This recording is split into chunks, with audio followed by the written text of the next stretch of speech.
حضرت عیسیٰ علیہ السلام ایک دن پڑھ رہے تھے انجیل، تو آپ نے نبی پاک کا تذکرہ پڑھا، اس سانپ نے سن لیا، تو حضرت عیسیٰ سے کہنے لگا حضور یہ بتائیں کہ وہ نبی پاک ملیں گے کہاں؟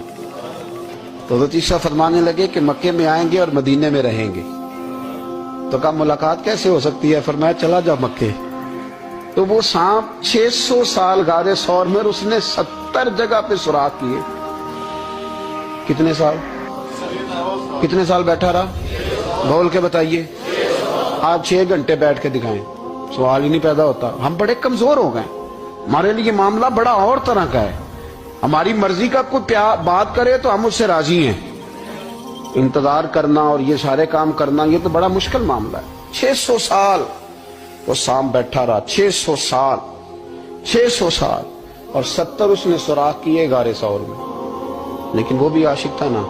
اور یہاں معاملہ یہ تھا کہ ابوبکر صدیق دعا مانگ کے گئے تھے کہ میں نے کسی کو موقع نہیں دینا، ایک میں ہوں گا دوسرا میرا یار ہوگا۔ وہ غار ثور کی تو لذت ہی یہ والی تھی، ایک میں ایک میرے محبوب۔ اس نے 70 سوراخ کیے ہوئے تھے۔ جناب ابوبکر صدیق نے کہا حضور آپ ٹھہریں، میں ذرا بھی آیا صفائی کر کے۔ تو نبی کریم علیہ السلام رکے تو حضرت ابوبکر صدیق نے کہیں پگڑی پھاڑ کے رکھی، کہیں چادر پھاڑ کے رکھی، اتنے سوراخ بند کیے تو جو ایک رہ گیا وہاں ایڑی رکھ دی۔ تو اب وہ سانپ بھی شکوہ کرنے لگا کہ یار تو بھی کوئی نرالا ہی عاشق ہے کہ میں نے تو کسر ہی کوئی نہیں چھوڑی تھی، 70 سوراخ کیے تھے اور تو نے بھی کمال ہی کر دی ہے، یہ سارے ہی بند کر دیے، جو بچ گیا اس پہ ایڑی رکھ دی۔ اس نے پتہ نہیں کتنے ڈنگ مارے۔ سانپ کا جب ڈنگ لگتا ہے تو وجود میں بہت زیادہ گرمی پیدا ہوتی، گرمی۔ حضرت ابوبکر صدیق کے بارے میں ہمارے شارحین نے لکھا روئے نہیں،